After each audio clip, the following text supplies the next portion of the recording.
사도행전 17장에는요, 이 사도 바울이 다녔던 2차 전도 여행에 대해서 나오고 있습니다. 재미있는 것은요, 똑같은 사람이 똑같은 내용을 전하는데 반응의 모습은 다 다르다는 것을 볼 수가 있습니다.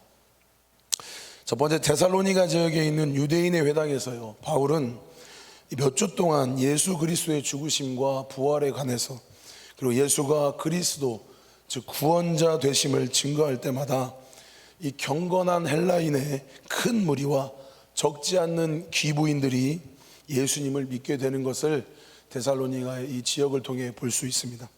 하지만 유대인들은요, 이것을 시기하였고 그 다음에 불량배를 동원하여서 바울은 유대인들에게 의해 박해를 받고 죽을 뻔한 고비를 넘긴 다음에 믿음의 형제들의 도움으로 급히 베레아로 피하게 되는 것을 볼 수가 있습니다.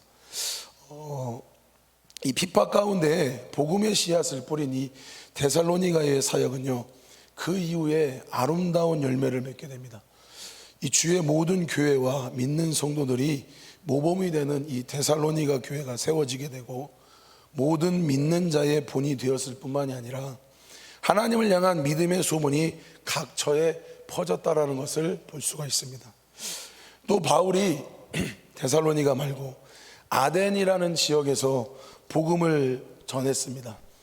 이 아덴 사람들은 다른 도시와의 사람들보다 조금 냉소적이었습니다. 때로는 비판적이었고 때로는 말씀을 들을 때에 차갑게 말씀에 반응했던 게 이 아덴 지역의 사람들이었습니다. 이 바울은 2차 전도 여행지였던 빌립보와 또 데살로니가, 그 다음에 아덴, 그리고 오늘 본문에 나오는 우리가 읽었던 베레아에서는 오랜 시간 머물러 있지는 않았습니다. 하지만 이 바울은 핍박 가운데서도 이 뿌린 눈물과 헌신은 헛되지 않은 것을 말씀을 통해 볼 수가 있습니다. 바울을 통해 그리스도의 복음을 전해 듣고 믿게 된 이 소수의 성도들 중심으로 감사한 것은 교회가 시작되었고요, 그 이후에 본이 되는 아름다운 초대교회 공동체로 성장하게 되었습니다. 오늘 본문에 오늘 본문은 이 베레아 선교에 대한 내용입니다. 이 베레아 하면요, 여러분들도 아시는 분이 있으시겠지만 우리나라의 이 귀신론으로 알려진 이 서울에 있는 성락교회의 이 김기동 목사와 깊은 연관을 좀 가질 수가 있는데요, 한국에서는 대부분 이 정통교단의 이 성락교회는 이 사이비 이단으로 이 판명된 교회입니다. 그래서 이제 이 베레아라는 말을 듣게 되면 약간 부정적인 이미지가 먼저 떠오르게 됩니다. 하지만 오늘 이 본문에 이 베레아라고 있는 이 사람들은 이 데살로니가와 아덴과는 다르게 이 간절한 마음으로 말씀을 받고 묵상하는 모습을 보였다라고 말씀을 통해 우리가 볼 수가 있는 것입니다. 이는 다른 지역 사람들보다요, 훌륭한 인격과 본이 되는 신앙의 자세를 가지고 있던 사람들이 바로 베레아의 사람들이었습니다. 앞서 말씀을 드린 것처럼 왜 동일한 말씀을 가지고 똑같은 사람이 전했는데 말씀을 듣는 사람들이 왜 이렇게 다른 결과가 나타나는 것일까? 그것은 말씀을 대하는 이 자세의 태도가 다르다라고 볼 수 있는 것입니다. 하나님의 말씀 앞에서 이 말씀을 대하는 태도와 자세는 결국 신앙의 결과에 아주 큰 영향을 미치게 되는 것입니다. 오늘 본문에 나오는 이 베레아 사람들은 말씀을 대하는 태도가 다른 지역 사람들보다 다른 것을 좀 볼 수가 있습니다. 그 다른 태도가 훗날에는 이 베레아 지역의 거룩한 부흥의 첫 스타트가 되는 것이었습니다. 오늘 본문을 통해 이 베레아 사람들이 어떻게 말씀을 대했는지 또 깨닫는 시간이 되기를 간절히 소망합니다. 이 베레아는 데살로니가 이 지역의 남서쪽에 약 80km에 위치한 작은 도시였습니다. 이 남쪽으로는 만열설이 뒤덮인 이 올림포스 산이 쏟아 있었고 앞으로는 드넓은 평원과 운하가 있는 풍요로운 도시가 이 베레아의 도시였습니다. 중요한 것은요, 그곳에 살고 있는 유대인들의 수준이었습니다. 그들은 이 데살로니가 사람들보다 어떠한 사람들이냐면 더 너그러운 사람들이라고 말씀을 통해 보여주고 있습니다. 우리 11절 한번 읽겠습니다. 다 같이 읽겠습니다. 시작. 베레아에 있는 사람들은 데살로니가에 있는 사람들보다 더 너그러워서 간절한 마음으로 말씀을 받고 이것이 그러한가 하여 날마다 성경을 상고함으로. 여기까지 읽겠습니다. 바울이 복음을 전하니 데살로니가 사람들에게 비해서 베레아 사람들은 더 너그러운 사람들이라고 말씀하고 있습니다. 이 너그러운 단어는 이 개역 성경에 신사적이어서라고 이렇게 번역이 되어 있습니다. 이 신사적이란 말은 이 교양이 있고요, 이 약자에 대해서 배려하고 말과 행동이 올바른다는 의미를 가지고 있습니다. 그래서 이 베레아 사람들은 고상한 인격을 가진 사람들이었습니다. 이처럼 베레아 사람들은 성품이 또한 좋았습니다. 성품이 좋은 사람들은요, 마음이 너그러운 사람들이죠. 이들은 타인의 이야기를 잘 경청할 수 있는 그런 사람들이었고, 타인의 이야기에 대해 고개를 끄덕여주고 이해해주는 사람들이 베레아의 사람들이었습니다.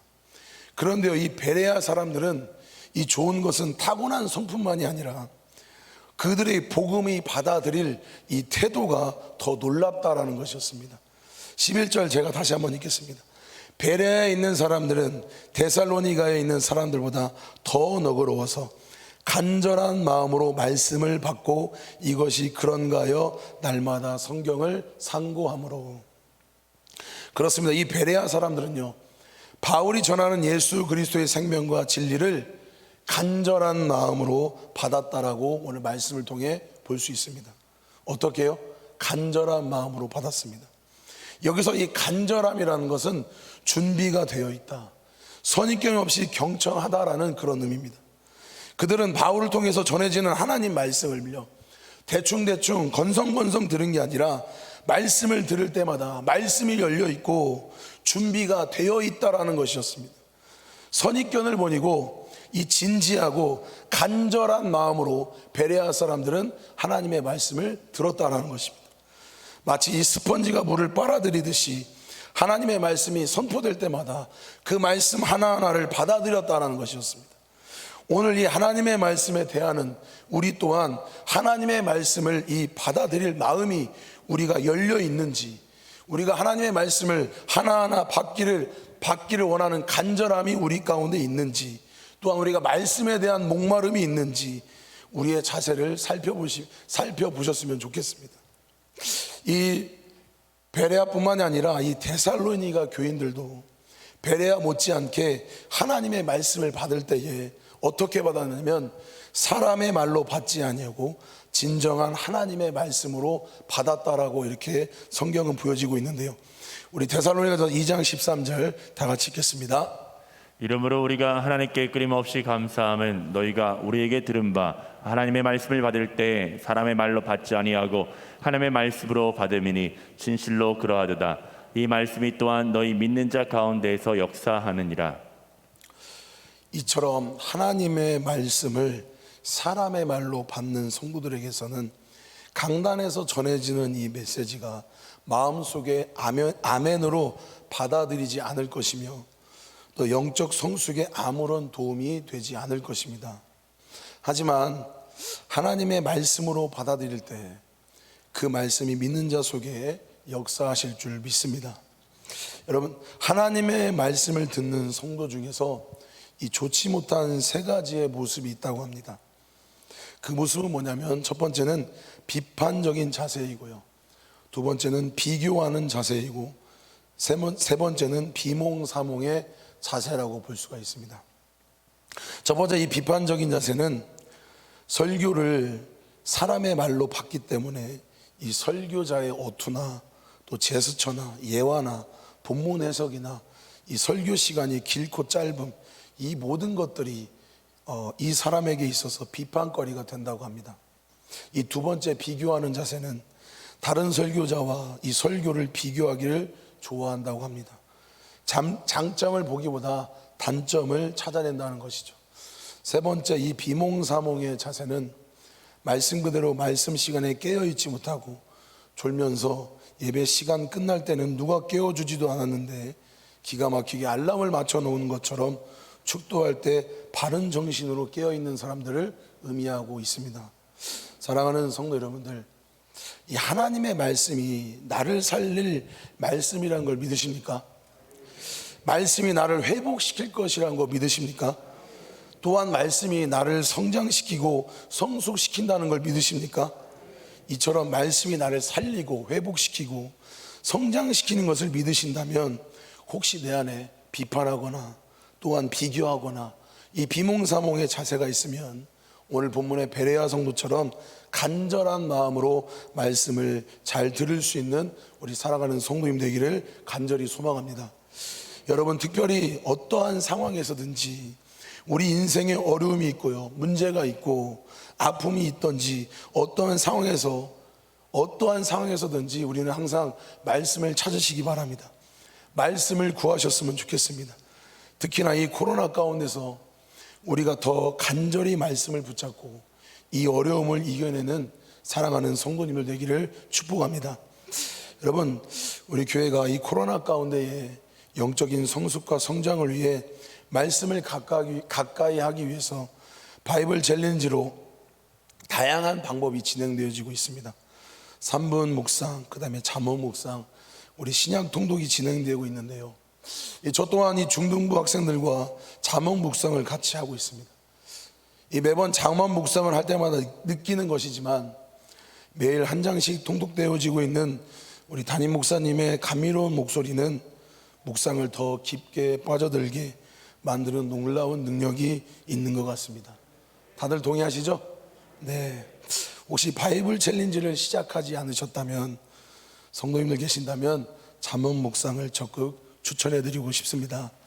사랑하는 성도 여러분들, 말씀을 읽고 묵상하는 이 즐거움을 누리시고 계신지요? 이 바이블 챌린지를 통해서 영적인 풍성한 말씀의 잔치가 벌어지고 있는 가운데 우리가 취해야 될 자세는 무엇이냐면, 매일 말씀 앞에서 우리의 기대와 소망은 주님, 어떠한 말씀이라도 주시옵소서, 하루를 살아갈 수 있는 말씀을 나에게 허락해 주시옵소서라는 이러한 고백 가운데에 말씀 가운데에 다가가야 된다는 것입니다. 또한 어려움과 이 혼탁한 상황 가운데서 계신 성도님들 계신다면, 하나님, 나에게 붙들 수 있는 말씀을 주시옵소서, 믿음이 변치 않고 끝까지 승리할 수 있는 말씀을 나에게 허락해 달라고 기대하며 기도하시는 성도님들 되기를 간절히 소망합니다. 여러분, 하나님께서는 나에게 주시는 은혜의 말씀을 사모할 때에 변화가 일어나는 것입니다. 말씀을 통해 내 삶이 하나님의 은혜 가운데 열매 맺는 삶을 살게 될 것입니다. 꼭 그렇게 간절히 되기를 소망합니다. 두 번째, 이 베레아 성도들은 어떻게 말씀을 대했냐면 날마다 하나님의 말씀을 상고하는 사람들이었습니다. 우리 본문 17장 11절 다시 한번 읽겠습니다. 베레아에 있는 사람들은 데살로니가에 있는 사람들보다 더 너그러워서 간절한 마음으로 말씀을 받고 이것이 그러한가 하여 날마다 성경을 상고함으로. 여기 상고하다라는 의미는요, 자세히 조사하다, 찾다라는 뜻을 가지고 있습니다. 베레아 성도들은 하나님의 말씀을 아무 생각 없이 그대로 받아들이지 않고요, 주의 깊게 성경을 연구하고 묵상하고 공부하였다는 것입니다. 회당에서 복음을 듣고 그들은 집에 가서요, 구약 성경을 펼쳐놓고 이 사도 바울이 전한 메시지를 깊이 생각하면서 그 말씀의 의미를 아마 되새겨 보았을 것입니다. 진실로 바울이 인용한 이 구약 성경 구절이 예수 그리스도이심을 증거하는 구절인지를 깊이 묵상하고 상고하였을 것입니다. 간절한 마음으로, 진지한 마음으로, 열린 마음으로 말씀을 받아들일 뿐만이 아니라 그들은 이 성경으로서 진리를 찾았기에 애썼다라는 의미입니다. 시편 1편에 기록된 것처럼요, 복이 있는 사람은 하나님의 말씀을 즐거워하며 그 말씀을 주야로 묵상하는 사람이다. 이 묵상은요, 말씀을 되새김질하는 것입니다. 마음과 머리에 새겨진 말씀을 꺼내요, 그 의미를 생각하고 그 말씀을 기뻐하는 행동인 것입니다. 사랑하는 성도 여러분, 우리도 하나님의 말씀을 들었다면 내 삶 속에 그 말씀을 묵상해 보셨으면 좋겠습니다. 우리가 하나님의 말씀을 듣는 것, 보는 것에만 그치는 것이 아니라 그 말씀을 들었다면, 그 말씀을 보았다면 그 말씀이 어떤 말씀이신지 내 삶의 위치에 가서, 내 삶 속으로 들어가서 다시 한번 하나님의 말씀을 묵상해 봐야 된다는 것입니다. 이런 말씀을 묵상하는 태도가요, 우리에게 필요한 것입니다. 어떤 목사님이 묵상에 대해서 이렇게 정의하는 것을 볼 수가 있었는데요, 묵상은 내가 말씀을 읽는 게 아니라 말씀이 나를 읽도록 하는 것이다. 다시 한번 말씀드리겠습니다. 묵상은 내가 말씀을 읽는 것이 아니라 말씀이 나를 읽도록 하는 것이다. 이 의미는 하나님의 말씀을 통해 내 죄가, 내 허물이 드러나야 된다는 것입니다. 말씀을 통해 나를 돌아봐야 된다는 것이고요, 이 하나님의 말씀을 통해 내 안에 있는 죄와 허물, 문제가 해결돼야 된다는 것입니다. 그래서 하나님은 우리에게 어떻게 해서든지 말씀을 주기를 원하신 분이신 것이고, 그리고 그 말씀을 통해 하나님은 우리가 회복되기를 원하는 분이시고요, 하나님은요, 그 말씀을 통해 우리에게 능력을 부어주시는 분이신 것을 잊지 않으셨으면 좋겠습니다. 하나님은 우리가 지치고 힘들어할 때 말씀을 가까이 함으로 우리의 영혼이 회복되기를 원하시는 게 바로 하나님이십니다. 말씀을 통해 우리가 살아나기를 원하시는 분이 바로 우리 하나님이시라는 것입니다. 그래서 시편 119편 50편이 이런 말씀이 있습니다. 말씀을 한번 읽겠습니다. 시작. 시편 119편 50편입니다. 같이 읽겠습니다. 이 말씀은 나의 고난 중에 위로라. 주의 말씀이 나를 살리셨기 때문이니이다. 나를 살리시고 회복시키는 능력은요, 하나님의 말씀에 있다라고 이렇게 보여주고 있습니다. 또한 예레미야 30장 17절 말씀 읽겠습니다. 여호와의 말씀이니라. 그들이 쫓겨난 자라 하여 하매 시온을 찾는 자가 없은즉 내가 너의 상처로부터 새살이 돋아나게 하여 너를 고쳐주리라. 새살이 돋아나는 것은요, 우리의 상처는 다른 어떤 것도 아닌 말씀으로 새살이 돋아나게 한다라는 것입니다. 사람으로부터 받은 상처, 여러 가지 상처는요, 곧 하나님의 말씀으로만 치유되고 회복된다는 것을 볼 수가 있습니다. 여러분, 이런 신실하신 하나님의 말씀의 약속이 있기 때문에 우리의 삶 가운데에 우리는 말씀을 붙들고 이렇게 살아갈 수 있어야 된다는 것입니다. 사랑하는 우리 성도 여러분들, 진지하게 말씀을 붙드셨으면 좋겠습니다. 말씀을 가까이 하셨으면 좋겠고요, 말씀을 묵상하는 태도를 가지셨으면 좋겠습니다. 하나님의 말씀을 보고 듣는 것에 끝나는 것이 아니라 우리의 삶 속에 하나님을 묵상하는 태도를 가지시기 바랍니다. 이것이 바로 하나님이 원하시는 말씀을 대하는 태도인 것입니다. 말씀을 가까이 하고 묵상하고 가슴에 말씀을 품고 사는 사람들에게는 분명한 영적인 회복의 능력이 있다라는 것입니다. 이처럼 매 순간 우리에게 주시는 하나님의 말씀을 매일매일 붙잡고 광야 같은 우리의 인생길에서 늘 말씀 가운데에 승리하는 사랑하는 우리 한밭제일 성도들 되시기를 간절히 소망합니다. 우리 시간 찬양할 텐데요,